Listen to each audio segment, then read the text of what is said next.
नमस्कार दोस्तों, मैं शेख इमरान अहमद आपका लर्न हिंदी चैनल में स्वागत करता हूं। मित्रों, दोस्तों, मुझे उम्मीद है आप सभी अच्छे होंगे।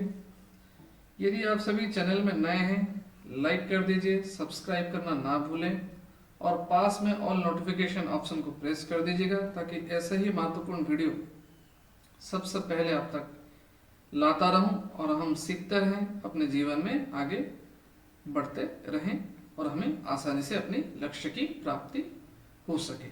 ठीक है दोस्तों। दोस्तों, हम अध्ययन कर रहे थे हमारी अपकमिंग आने वाली जो वैकेंसी है एसएसबी टीजीटी की या एसएसडी टीजीटी की या ओएसएस टेट की पात्रता की परीक्षा देने वाले हैं हम। ये सभी प्रतियोगिता परीक्षा के लिए आने वाली जो वैकेंसी है वो वैकेंसी में हम जो पाठ्यक्रम हम हमारे पाठ्यक्रम के हिसाब से एक एक चैप्टर हम समाप्त करते हुए जा रहे हैं। हमारी कविता में और 2 चैप्टर हैं, उसे हम समाप्त करेंगे। व्याकरण में लगभग हमने समाप्त कर लिया है। कुछ वस्तुनिष्ठ प्रश्न हैं, उसे समाप्त करेंगे। उसके बाद अंतिम यूनिट आईबी में भाषा प्रयोग है, उससे हम समाप्त करेंगे। ठीक है। तो दोस्तों, चलिए आज की कक्षा को हम शुरू करते हैं। बच्चों, देखिए, आज हम अध्ययन करने वाले हैं केदारनाथ सिंह के द्वारा लिखी गई कविता अकाल में दूब। अकाल में दूब कविता में इसके बाद और एक चैप्टर है अकाल में दूब, ये कविता को छोड़कर। ठीक है। उसके बाद जो पद विभाग है समाप्त हो जाएगी। देखिए, अकाल में दूब संक्षिप्त में बताना चाहूंगा आप सभी को मैं। अकाल में दूब कविता केदारनाथ सिंह जी ने लिखा है। केदारनाथ सिंह जी ने अकाल में दूब जो कविता है उसमें उन्होंने क्या दर्शाया है, जो जिस तरह भूखमरी, गरीबी और ऐसा एक दौर आया था जैसे तमिलनाडु में हो, उड़ीसा में हो या बंगाल में हो, चारों ओर हाहाकार मचा हुआ था। भूखमरी थी, प्यास से लोग तड़प रहे थे। पक्षी हो जाए, मनुष्य हो जाए, सब परेशान थे। कहीं पर भी एक दूब जो घास है, दूब का जो घास है, घास का एक टुकड़ा, कहीं पर भी एक दूब दिखाई नहीं दे रहा था ना। सभी लोग बेहाल थे, परेशान थे। जो जमीन है वो बंजर जमीन हो चुकी थी। मिट्टी मिट्टी में से पूरा दरार आ चुकी थी। तो सभी परेशान थे। इसी को केदारनाथ सिंह जी ने एक अकाल के दौर पर उन्होंने कैसे एक अकाल जब आई थी और अकाल के कारण सभी लोग परेशान थे, उसी को बहुत अच्छी तरीके से केदारनाथ सिंह जी ने इस कविता में वर्णन किया है। अभी इसी के संबंधित हम प्रश्नोत्तरी देखेंगे। चलिए दोस्तों, कक्षा को शुरू करते हैं और आगे हमारी एमसीक्यू प्रश्न, जो वस्तुनिष्ठ प्रश्न है, उसे देखने का प्रयास करते हैं। ठीक है दोस्तों, देखिए,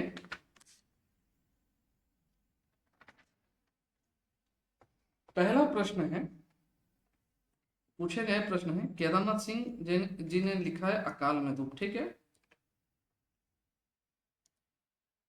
अभी देखिए मित्रों, पहला प्रश्न है, केदारनाथ सिंह की कौन सी पुस्तक को सन 1989 में साहित्य अकादमी पुरस्कार मिला था? एक नंबर का उत्तर बताइएगा मित्रों। एक का होगा सी, अकाल में सारस। अकाल में सारस, केदारनाथ सिंह की अकाल में सारस पुस्तक को 1989 में साहित्य अकादमी पुरस्कार मिला था। एक का सी होगा। आगे 2 नंबर, पक्षी पेड़ों को छोड़कर चले गए, क्यों चले गए? पक्षी पेड़ों को छोड़कर क्यों चले गए? 2 नंबर का होगा उत्तर डी, सूखा है।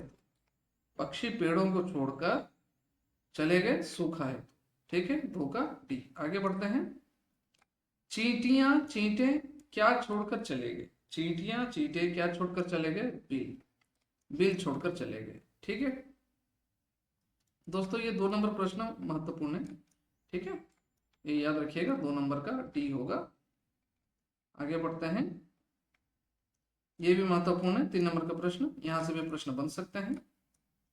ठीक है, आगे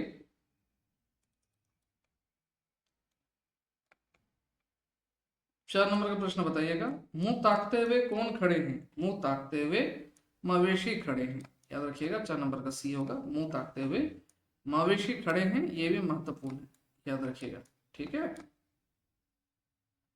बच्चों, बताइएगा वॉइस क्लियर है कि नहीं, ठीक है, आवाज साफ है कि नहीं, ये भी आप कमेंट बॉक्स में बताइएगा। ठीक है, आगे बढ़ते हैं, क्योंकि ये जो एमसी की वीडियो मुझे दोबारा रिकॉर्ड करना पड़ रहा है। ठीक है, क्योंकि पहली वाली जो एमसी की वीडियो मैंने अपलोड किया था अकाल में, तो वॉइस क्लियर नहीं है। ठीक है, 5 नंबर का बताइएगा। पिता ने पहले से क्या नहीं देखा? पिता ने पहले से क्या नहीं देखा? अकाल। 5 का डी होगा, ये कवि के पिता के बारे में बताया जा रहा है। ठीक है, 5 नंबर का डी, ये भी महत्वपूर्ण है, यहाँ से भी आगे प्रश्न बन सकते हैं। ठीक है, जो जो मैं महत्वपूर्ण वहां पे इंपोर्टेंट लिख रहा हूँ, ध्यान पूर्वक देखिएगा, आगे इसमें से प्रश्न बन सकते हैं। क्या कभी मरती नहीं? क्या कभी मरती नहीं? 6 नंबर का भी धूप। क्या कभी मरती नहीं? धूप, ये भी महत्वपूर्ण है। ठीक है, आगे बढ़ते हैं, 7 नंबर का बताइएगा। किसकी तलाश जारी है? किसकी तलाश जारी है? 7 का ए होगा, दूध की तलाश जारी है। ठीक है, 8 नंबर का बताइए। कभी अंत में कैसे लौटते हैं? कभी अंत में कैसे लौटते हैं? याद रखिए 8 का सी होगा, निराश होकर। 8 का सी, निराश होकर। 9 नंबर, अंत में कवि को धूप कहाँ दिखती है? अंत में कवि को धूप धूप कहाँ दिखती है? बिखरे शीशे से टुकड़ों में। बिखरे शीशे से टुकड़ों में, और यहाँ जब कवि को दिखती है तो एक उम्मीद, एक आशा की किरण उनके मन में उत्पन्न होती है, जो अभी भी बहुत कुछ बचा हुआ है। ठीक, अभी भी आशा की, मतलब जैसे कवि ने एक दूब की, मतलब उन्होंने बिखरे शीशे में जब एक दूब देखा तो वहां पर उन्होंने एक मन में आशा उत्पन्न हुई, जो हाँ अभी भी बहुत कुछ है, अभी भी सब कुछ समाप्त नहीं हुआ है।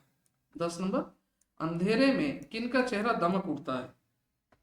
पिता, जो पिता हैं कवि के पिता, उनका चेहरा अंधेरे में दमक उठता है। क्यों ना? जैसे सब कुछ जैसे लग रहा था सब कुछ समाप्त हो चुका है, अभी कुछ भी नहीं बची है, अभी ना धूप कहीं दिखाई नहीं दे रहा है, चारों ओर बंजर जमीन है, और सभी भूख से परेशान है, बेहाल है, प्यास से तड़प रहे हैं। पक्षी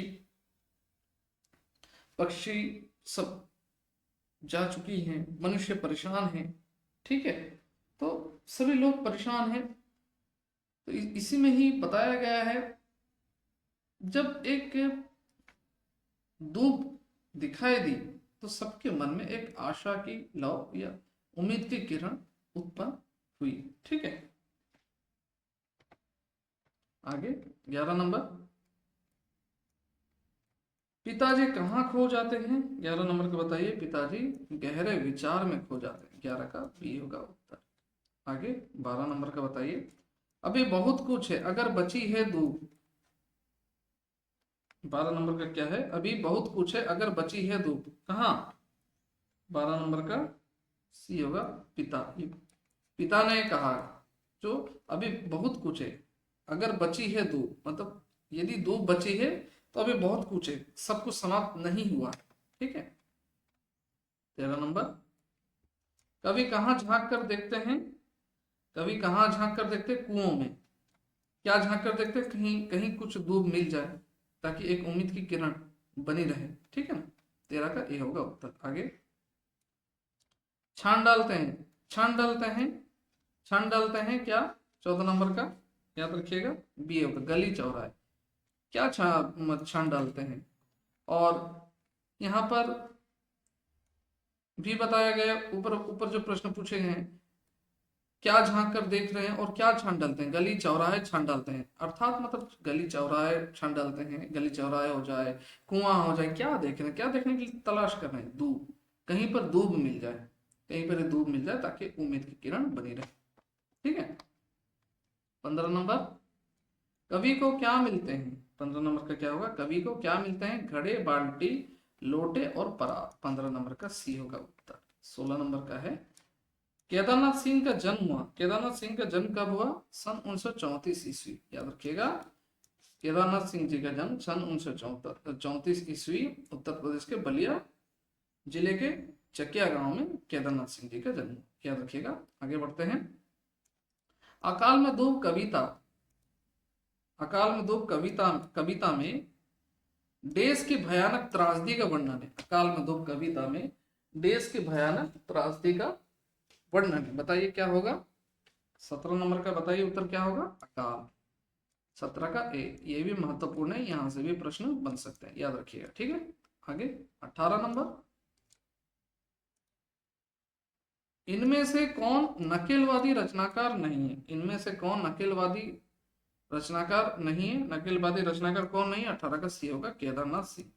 18 का होगा सी उत्तर। आगे 19 नंबर, इनमें से कौन सा कवि प्रगतिवादी नहीं है? इनमें से कौन सा कवि प्रगतिवादी नहीं है? भवानी प्रसाद मिश्र। ये महत्वपूर्ण नहीं है, आगे बढ़ते हैं हम। 20 नंबर, उत्तर कबीर नामक कविता किस कवि की है? उत्तर कबीर नामक कविता किस कवि की है? केदारनाथ सिंह। 20 का ए होगा उत्तर। 21 नंबर बताइए मित्रों, जमीन पक रही है किसकी कविता संग्रह है?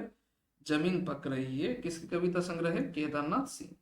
21 का डी होगा। आगे 22 नंबर का, केदारनाथ सिंह किस सप्तक के कवि रहे हैं? केदारनाथ सिंह किस सप्तक के कवि रहे हैं? तीसरा सप्तक। 22 का सी होगा। ठीक है, 23 नंबर का बताइए, केदारनाथ सिंह का जन्म कब हुआ? केदारनाथ सिंह का जन्म चकिया, कहां पर हुआ? चकिया में हुआ। केदारनाथ सिंह का जन्म हुआ चकिया में, उत्तर प्रदेश के कहां पर? बलिया जिले के चकिया गांव में हुआ। ठीक है ना। आगे 24 नंबर, कवि की किस भाषा के प्रति आत्मीयता है?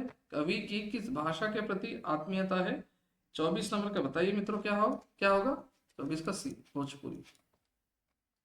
और आज का अंतिम प्रश्न मित्रों, ध्यानपूर्वक देखिए, ध्यानपूर्वक देखिए मित्रों। 25 नंबर का बताइएगा, कवि की ग्राम चेतना में देश चेतना समाहित है। 25 नंबर का होगा ए, लोक चेतना। कवि की ग्राम चेतना में देश चेतना समाहित है, लोक चेतना। 25 का ए होगा उत्तर। मित्रों मुझे उम्मीद है आज की कक्षा आपको बहुत अच्छी तरीके से समझ आई होगी। यदि आप चैनल में नए हैं, लाइक करना ना भूलें, सब्सक्राइब कर दीजिए और पास में ऑल नोटिफिकेशन ऑप्शन को प्रेस कर दीजिए। इसी तरह महत्वपूर्ण वीडियो लाता रहूं और हम सीखते रहें, अपने जीवन में आगे बढ़ते रहें। दोस्तों इस वीडियो के नीचे व्हाट्सएप ग्रुप की लिंक, टेलीग्राम चैनल की लिंक और ट्विटर ग्रुप की लिंक मैं दे दूंगा, वहां से जाकर आप ज्वाइन कर लीजिएगा, ताकि जो भी हिंदी विषय के संबंधित महत्वपूर्ण वीडियो लाऊं सबसे पहले आप तक पहुंचाया करें। चलिए दोस्तों, आज की कक्षा को हम यहीं पर समाप्त करते हैं। जय हिंद, जय भारत, वंदे मातरम, नमस्कार।